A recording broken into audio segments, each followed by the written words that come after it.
CMR shopping mall Dasara ధమాకా offers. అద్భుతమైన offers తో పాటు అబ్బురుపరిచే స్పాట్ గిఫ్ట్స్.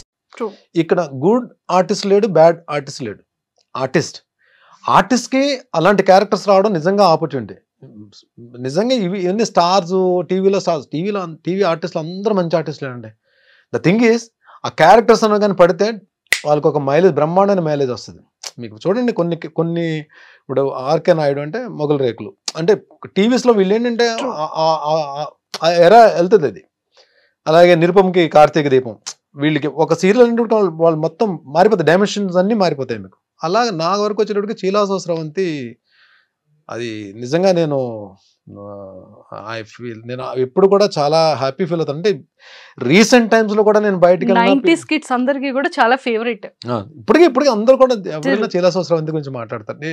ఆర్టిస్ట్ గా నేను మాట్లాడుకోవాలంటే చీలాసో స్రవంతి ముందు తర్వాత మాట్లాడుకోవాలి. సార్, ఈ ఫిలిం అండ్ సీరియల్స్, ఈ యాక్టింగ్ కి బిఫోర్ గా అసలు బాటమ్ బాన్ ఎక్కడ, ఫ్యామిలీ బ్యాక్గ్రౌండ్ ఏంటి? నేను పుట్టింది రామచంద్రపురం అండి. స్కూలింగ్ అంతా నియర్ వైజాగ్, చెన్నైలో కూడా చదువుకున్నా. Father actually government employee. But my bad luck ఒక ఆయన సర్వీస్లో ఉండగానే 52 ఇయర్స్ అప్పుడు చనిపోయారు. అప్పుడు ఆయన ఉన్నంత వరకు నాకేం రెస్పాన్సిబిలిటీస్ అవి లేవు. తర్వాత నేను మదర్, తర్వాత నా వేరే ప్రొఫెషన్స్. ఆ తర్వాత 2003కి ఇంట్లో నాకు ఒక అన్నయ్య, చెల్లి. సో డెఫినెట్గా ఇండస్ట్రీ కంటే ఎవరు ఒప్పుకోరు కదా.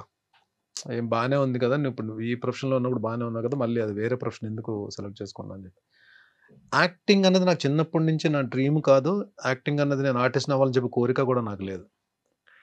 నేను వైజాగ్లో ఉన్నప్పుడు స్లిమ్ జిమ్లో వీ యూస్ టు ప్రాక్టీస్, జిమ్కి మార్నింగ్ వెళ్ళేవాళ్ళం. అదే జిమ్లో ప్రభాస్ గారు, ఆ టైంలో ప్రభాస్ గారు అక్కడే ట్రైన్ అయ్యేవారు.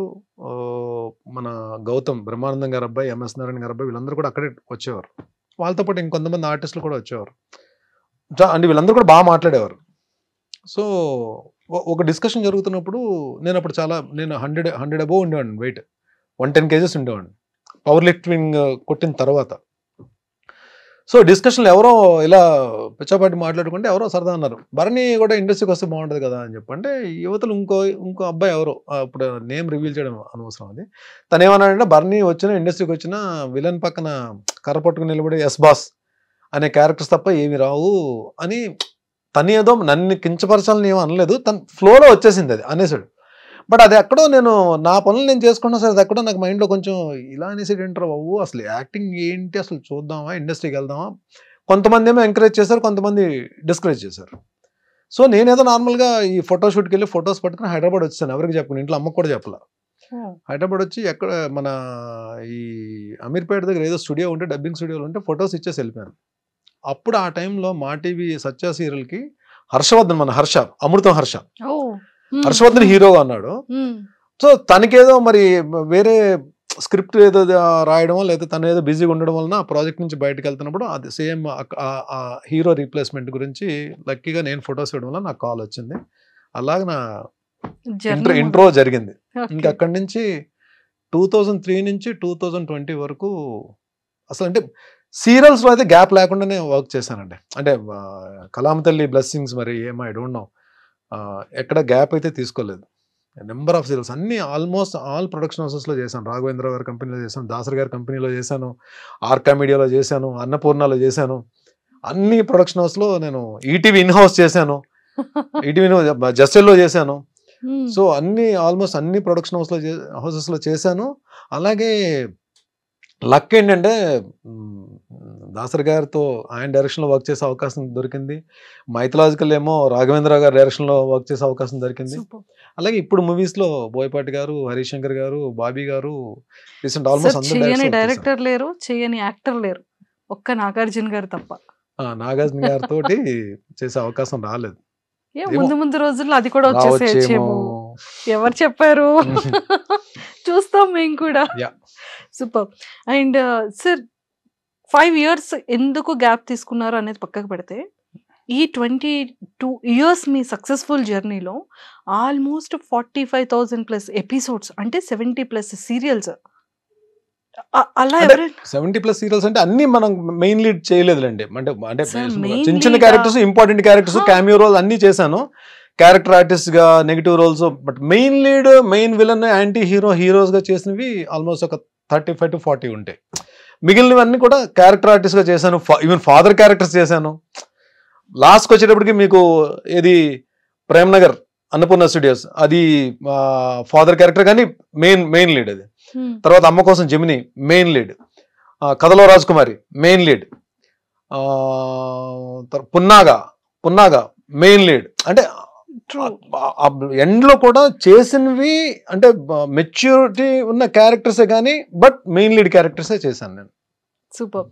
అసలు ఇలా అవుతుండగా అంటే సీరియల్ నుంచి స్టార్ట్ అయింది కదా సార్ మీ జర్నీ, ఫిలింలో ఎలా స్టార్ట్ అయింది? ఫస్ట్ ఫిలిం ఏంటి మీది? సో ఇది చెప్పాలండి, నా పని నేను చేసుకుని వెళ్తున్నా. ఒకరోజు టీవీ నేను షూటింగ్లో ఉండగానే రాజీవ్ అన్న కాల్ చేశాడు. రాజీవ్, మేమందరం కూడా యూజ్ టు ప్లే క్రికెట్ అందరం కూడా. రాజీవ్ అన్న కాల్ చేసి ఎక్కడున్నారా మీరంతా అని చెప్పంటే, ఇంకా 2-3. సరే మేము ఎలా అని చెప్పంటే, మేము ఫిలిం సిటీలో షూట్ చేస్తున్నాము యమదొంగ సినిమాకి, తారక్ హీరో యమదొంగ. సో నేను ఒక 3-4 కొన్ని క్యారెక్టర్స్కి ఒక 4 పేర్లు నేను సజెస్ట్ చేశాను. అంటే వాళ్ళకి కూడా కావాలి, కొంచెం ఫెమిలియర్ ఫేసెస్ కావాలి. సో సజెస్ట్ చేశాను, మీరు ఒకసారి ఫిలిం సిటీకి రండి అని చెప్పాను. కానీ షూటింగ్ ప్యాకప్ అయినా మేము వెళ్ళాం. వెళ్తే ఫస్ట్ టైం రాజమౌళి గారిని కలవడం. సో రాజీవ్ అన్న మమ్మల్ని ఇంట్రడ్యూస్ చేశాడు. చూసిన తర్వాత అన్ని క్యారెక్టర్కి కో డైరెక్టర్ గారు మమ్మల్ని ఓకే చేస్తారు. నాది అందులో మోహన్ బాబు గారు రాజీవ్ కాంబినేషన్. రాజీవ్ అన్న ఇంద్రుడు, నేను వాయుదేవుడు. ఒక ఎపిసోడ్ ఉంటుంది, పెద్ద ఎపిసోడ్ ఉంటుంది, అది యముడు ఇంట్రో తోటి ఎపిసోడ్ ఉంటుంది. ఫస్ట్ టైం అంటే బిగ్ స్క్రీన్ కి వెళ్ళి రాజమౌళి గారితో వర్క్ చేసే అవకాశం. ఫిలిం డైరెక్షన్ రాజమౌళి గారితో స్టార్ట్ చేశారు. సో మొత్తానికి ఆ యమదొంగ సినిమా చేసి వచ్చాం. అంటే మంచి క్లోజులు పడ్డాయి. అప్పుడు క్లోజ్ పడితేనే హ్యాపీ కదా, మనకు ఒక సెపరేట్ క్లోజ్, బయటకు వచ్చి నాకు క్లోజ్ పడిందని చెప్పి. ఇది ఫస్ట్ ఎక్స్పీరియన్స్. అయితే సెకండ్ ఎక్స్పీరియన్స్ ఏమవుతుందంటే మనకి, అంటే టీవీని నేను తక్కువ చేయలేదండి. టీవీని ఎప్పుడు నెగ్లెక్ట్ చేయలేదు. టీవీ నాకు అన్నం పెట్టింది, టీవీ నాకు గౌరవం ఇచ్చింది, టీవీ నాకు సెలబ్రిటీ హోదా ఇచ్చింది, టీవీ నాకు ఫైనాన్షియల్ ఫ్రీడమ్ ఇచ్చింది, టీవీ నాకు అవార్డ్స్ తెచ్చిపెట్టింది, టీవీ నాకు ఒక రకంగా నన్ను ఒక మెట్టు పైకి తీసుకెళ్ళింది నాకు. సో టీవీయే నాకు జనాల్లో గుర్తింపు ఇచ్చింది, టీవీయే ఈవెన్ బిగ్ డైరెక్టర్స్ దగ్గరికి డోర్స్ ఓపెన్ అయ్యేటట్టు చేసింది. సో నేను వెళ్ళే ప్రాసెస్లో అంటే మంచి ఉంటుంది, చెడు ఉంటుంది. మళ్ళీ వేరే సినిమా నుంచి కాల్ వచ్చింది, వేరే మూవీ నుంచి కాల్ వచ్చింది. అంతే కదా, మనం మంచి ఎగ్జైట్ అయిపోయి వెళ్ళిపోతాం కదా. వెళ్ళిపోయి టైమింగ్స్ కనుక్కున్నాం, వెళ్ళిపోయాం. అప్పుడు నాకు కార్ కూడా లేదు, నేను బైక్ 2-వీలర్ మీద వెళ్ళేవాడిని. సో 2-వీలర్ మీద వెళ్ళిపోయి వాళ్ళు చెప్పిన లొకేషన్కి, అప్పుడు మనకి ఈ స్మార్ట్ ఫోన్స్ లేవు కదా, లైక్ అంటే 2000 స్మార్ట్ ఫోన్స్ లేవు, నార్మల్ ఫోన్సే. కనుక్కొని కోఆర్డినేటర్ పట్టుకుని లొకేషన్కి వెళ్ళిపోయాను. లొకేషన్కి వెళ్ళిపోయి వాళ్ళు ఒక యూనిఫామ్ ఇచ్చారు, యూనిఫామ్ వేసేసుకున్నాను. ఫస్ట్ టైం నేను పోలీస్ ఆఫీసర్ అని చెప్పి ఒక చిన్న ప్రౌడ్ తోటి లొకేషన్లోకి ఎంటర్ అయ్యాను. హాల్లోగా ఆశీష్ విద్యార్థి కాంబినేషన్ అని చెప్పన్నారు. అప్పటికి ఆశీష్ విద్యార్థి బాగా మూవీస్లో బాగా వస్తున్నారు ఆయన. లోపలికి వెళ్ళేటప్పటికి ఒక 200 మంది పోలీస్ ఆఫీసర్స్ ఉన్నారండి. నా అలాగే యూనిఫామ్ వేసుకుని అందరూ ఉన్నారు. నాకేం అర్థం కాలే ఒక్క నిమిషం. సో నన్ను కొంచెం ఫిట్గా ఉన్న వాళ్ళని, కొంచెం ఆ యూనిఫామ్ కరెక్ట్గా క్యారీ చేసే వాళ్ళని, కొంతమందిని ఒక 30 మందిని సెలెక్ట్ చేసి ఫస్ట్ 3 లైన్స్లో నిలబెట్టారు. నేను 3rd లైన్లో ఉన్నా. ఒకసారి కెమెరా అలా వెళ్ళినప్పుడు సినిమా చూస్తే నా ఫేస్ తెలిసే లోపల కెమెరా వెళ్ళిపోతుంది. మళ్ళీ బ్యాక్ నుంచి ఒక షాట్ వెళ్తుంది. 2 షాట్లు ఉంటాయి మొత్తం సినిమాలో. సో నేను వచ్చి షాట్లో నిలబడిన తర్వాత నేను ఈ క్యారెక్టర్ చేయనని చెప్పలేను నేను. సో నేను డిసైడ్ అయిపోయాను. So we have to experience it, we have to face it. అక్కడికి వచ్చిన తర్వాత నేను చేయనండి అని చెప్పడం కూడా కరెక్ట్ కాదు. వాళ్ళ ఆ తక్కువ టైంలో వేరే అంటే ఆ వర్డ్ కూడా నాకు నచ్చదు. జూనియర్ ఆర్టిస్ట్ అనడం కూడా నాకు నచ్చదు. జూనియర్ ఆర్టిస్ట్ కూడా వాళ్ళు కూడా ఆర్టిస్ట్లే. నేను ఆ జూనియర్ అనే పేరు వాడడం కూడా నాకు నచ్చదు. Even I respect them. నేను వాళ్ళు నిజంగా వాళ్ళతో చాలా గౌరవంగా, చాలా పద్ధతిగా మాట్లాడతాను. లొకేషన్స్ కూడా అక్కడ వాళ్ళు కూడా నన్ను బాగా ఇష్టపడతారు. ఎందుకంటే చాలా మందితో వర్క్ చేశాను కదా నేను, వాళ్ళు కూడా ఇష్టపడతారు. సో ఏమైపోయిందంటే లంచ్ బ్రేక్ వచ్చేటప్పటికి బయటకు వెళ్తే మొత్తం ఈ 300 మందితో లైన్లో నిలబడి ప్లేట్ పట్టుకుని వెళ్ళాలి, ఉంటుంది కదా. So I had lunch. నాకు ఎక్కడో ఒకటి నేను చేసింది కరెక్టా రాంగా ఒక తెలియని జడ్జిమెంట్లో ఉన్నాను, అలాగనే వెళ్ళలేను. బట్ నా మనసుకు నేనే సమాధానం చెప్పుకున్నాను.